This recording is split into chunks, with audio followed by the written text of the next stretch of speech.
Hello, magandang gabi po sa ating lahat. Kamusta ang ating mga kababayan from Luzon, Visayas, and Mindanao? Welcome po sa ating Munting Tinig channel. Kung kayo po ay bago, huwag kalimutan mag-like, mag-share, and subscribe. And don't forget to click the notification bell para updated kayo kapag tayo po ay mag-upload ng mga videos, magla-livestream, at syempre, mag-upload lang talaga kabuuan ng ating channel. Ngayon, pag-usapan natin, mainit pa rin ang usapin ng impeachment, no? Kasi nga, napag-alaman natin na marami na pong mga academic institution ang nagpahayag ng kanilang panawagan sa Senado na sa lalong madaling panahon ay kailangan masimulan na ang impeachment trial. At kung halimbawa, total na delayed naman, hindi po ito pwedeng i-dismiss ng Senado kasi hindi na ito isapin ng kanilang decision making. Sila po ay inuutusan ng Constitution, no, sa pamamagitan ng Principles of Constitutional Mandate and Duty. Kaya hindi po pwedeng hindi ito tumawid sa 20th Congress kasi ang Senado ay tinuturing na continuing body. Aside sa continuing body, nakita po natin na mayroon po talagang pagpabaya sa liderato ng Senado dahil inupuan nila ito. Mantakin mo umabot ng halos 4 na buwan bago mapag-usapan muli itong impeachment at na-reschedule pa ng June 11.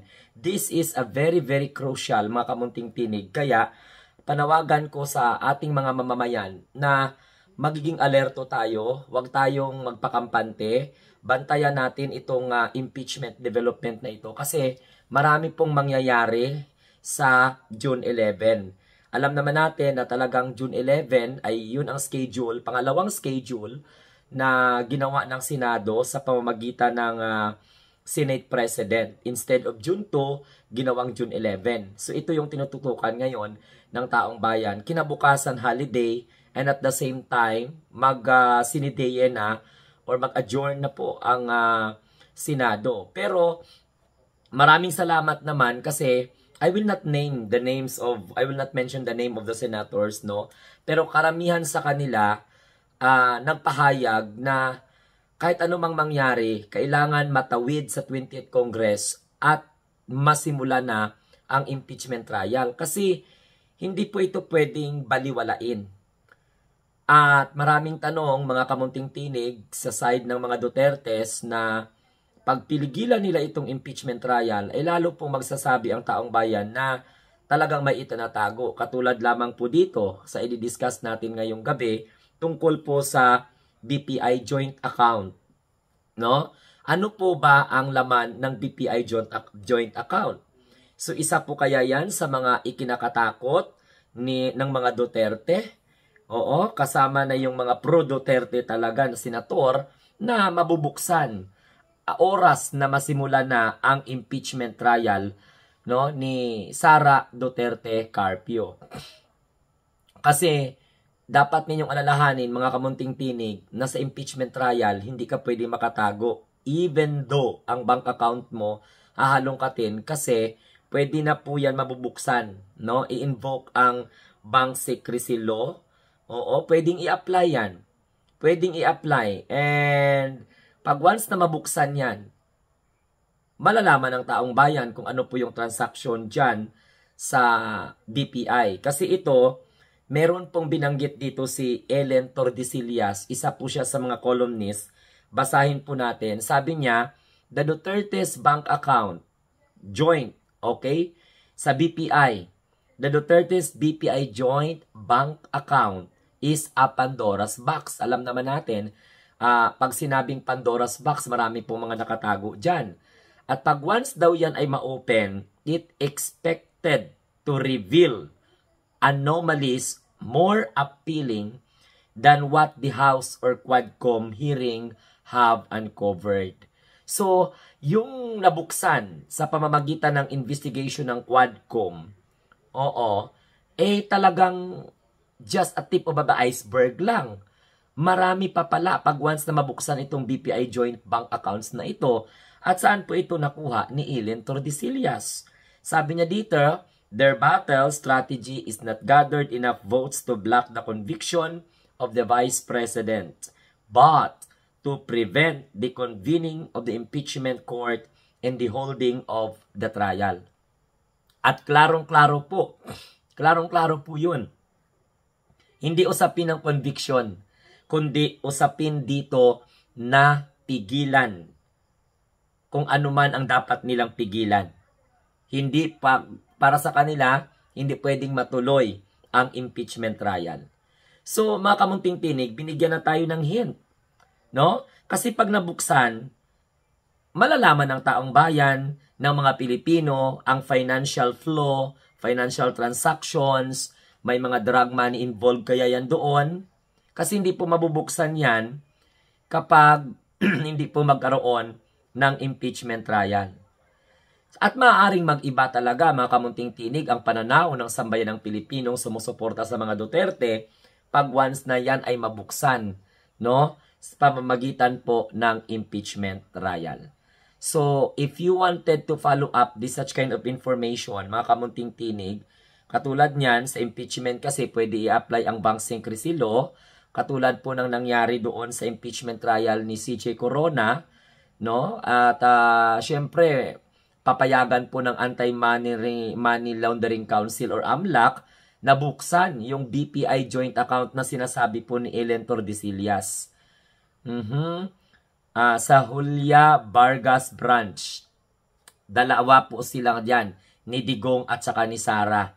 Matagal na po ito, actually may nasabi na po dito si Senator Trillanes pagdating po sa joint account ni Sara Duterte at saka ni Rodrigo Duterte. No? BPI joint bank accounts po yan dyan sa may Julia Vargas branch. No? Na kung saan ay pag nabuksan ito, hindi kaya maguguluntang ang mga Pilipino. Eh bakit ayaw nila masimula ng impeachment? Hindi po sa conviction, hindi po sa may number sila, kundi ayaw nila na magkaroon ng process. Kasi dahan-dahan yan eh. Depende po sa presentation of evidence.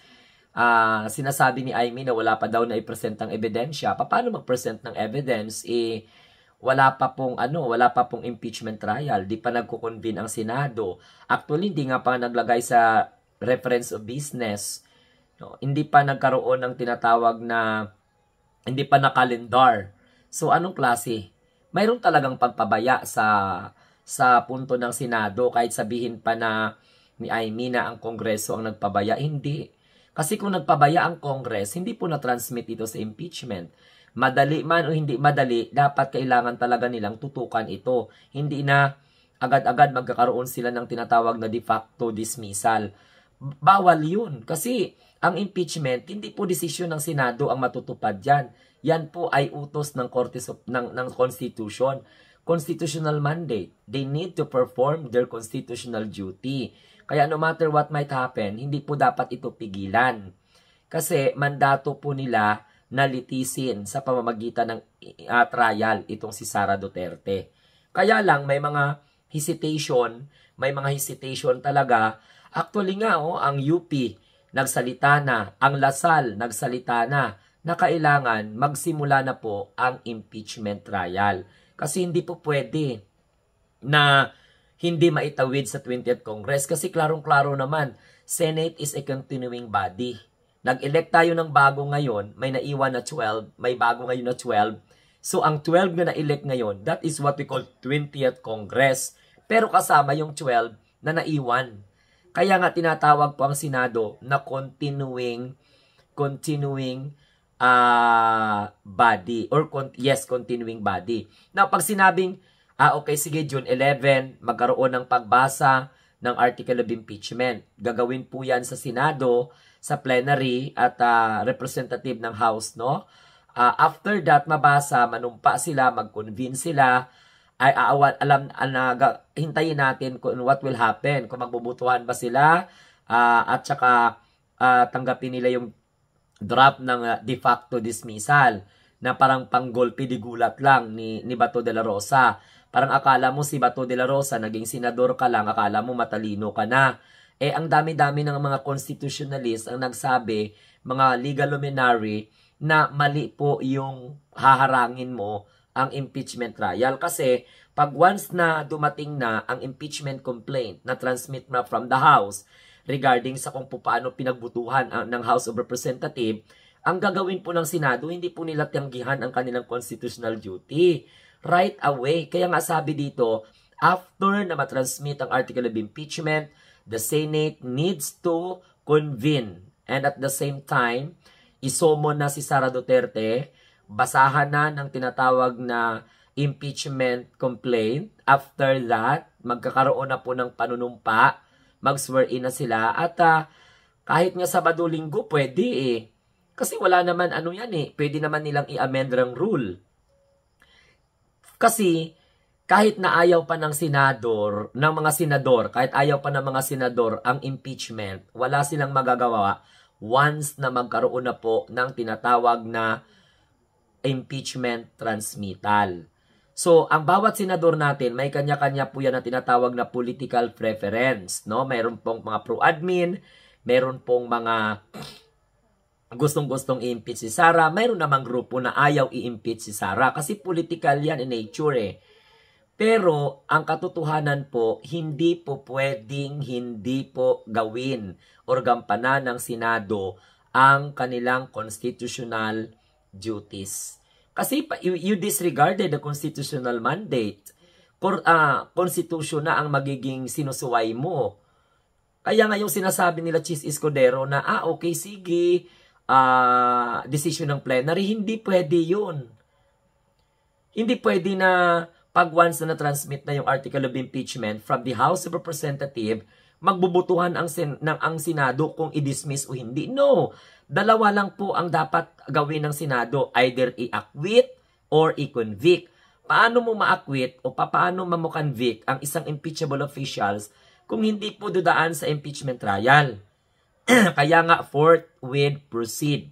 Upon receiving the verified impeachment complaint from the House, kailangan gampanan na kaagad. Agad-agad, ura-urada. Kahit holiday pa, mag-convene. No? Kaya mali yung sinasabi ni Chis Escudero na he let the plenary decide. No, hindi na po kailangan ng decision making ng senador dyan. Kasi hindi po nakasalalay sa desisyon ng senador matuloy o hindi. Ang obligasyon ng senador ay litisin. Gumawa ng rules para matuloy ang impeachment. Yan ang obligasyon ng Senado. At yan po ay utos ng Constitution, constitutional mandate. So therefore, the senators of the Philippine Republic has a constitutional duty to perform. Kaya misleading yung sinasabi ni Chis Escudero na hayaan yung plenary kung ituwid or hindi sa 20th Congress. Binibigyan nyo ng pag-aalala ang taong bayan. Hindi po matanggap ng taong bayan yung ganyang klaseng paniwala na hintayin pa yung plenary. Wala po yan. Wala po tayong mababasan yan. Ang Senado gumagawa ng impeachment rule, pero sa totoo lang, init po dyan naka-implied sa Constitution natin na upon receiving after na ma-receive ang article of impeachment, mag-convene na ang Senado through special session.